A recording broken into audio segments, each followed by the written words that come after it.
I knew I was at my breaking point and really viewed this as a rebranding for Rachel.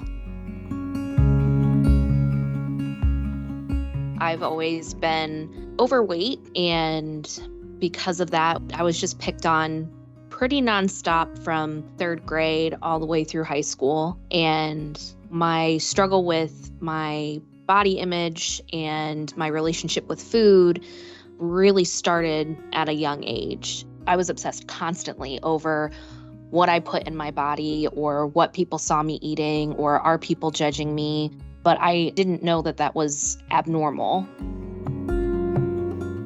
I've always dealt with some form of anxiety or depression most of my life. I went to therapy starting at a young age to deal with some family trauma, but nothing ever really fit. And I think it's because nobody was treating both things at the same time. And so I went into adulthood without any kind of coping skills, no way to handle things, except for the habits that I learned as a child, which was comfort everything with food and just buying stuff. I was just constantly spending money to make myself feel better.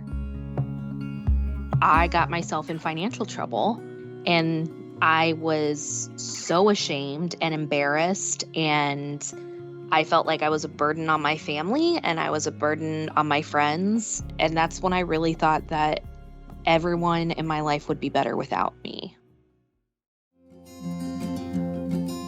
It was my 30th birthday that my parents had me over for dinner, and they said, you either need to pick a place to get help or we will.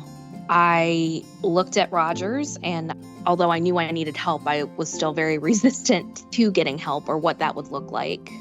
Getting help was for other people. It wasn't for me. I was told that they had space for me. It was going to be for treatment of severe depressive disorder, which I knew I had because I was suicidal at the time, and for an eating disorder. And this is the first time anyone had said to me that I had an eating disorder. I was in the partial hospitalization program where I'd spend about 7 hours a day at Rogers in Tampa. After my 3 months there, I was in a much better place. The best way I try to describe it is, oh, your house looks beautiful and clean from the inside, and then somebody opens up your garage door and everything has just been packed in there. And so a big part of it was having to then unpack the garage and, you know, the things that I had just actively avoided for so long.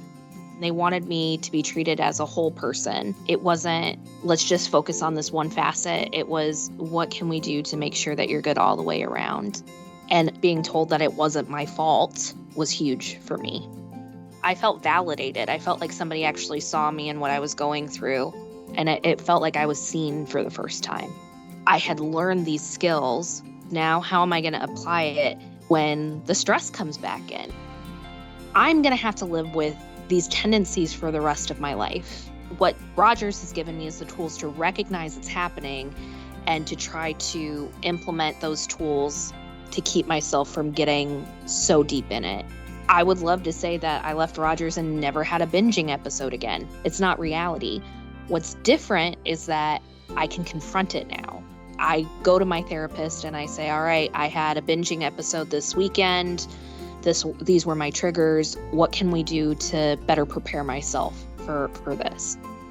Since I've left, I've gotten myself completely out of debt, which I never thought would happen. I left Rogers 4 years ago and I've had 4 promotions since then. I started to realize that I was strong and I was smart and I was capable. The moment that you start to believe that about yourself, other people see it too.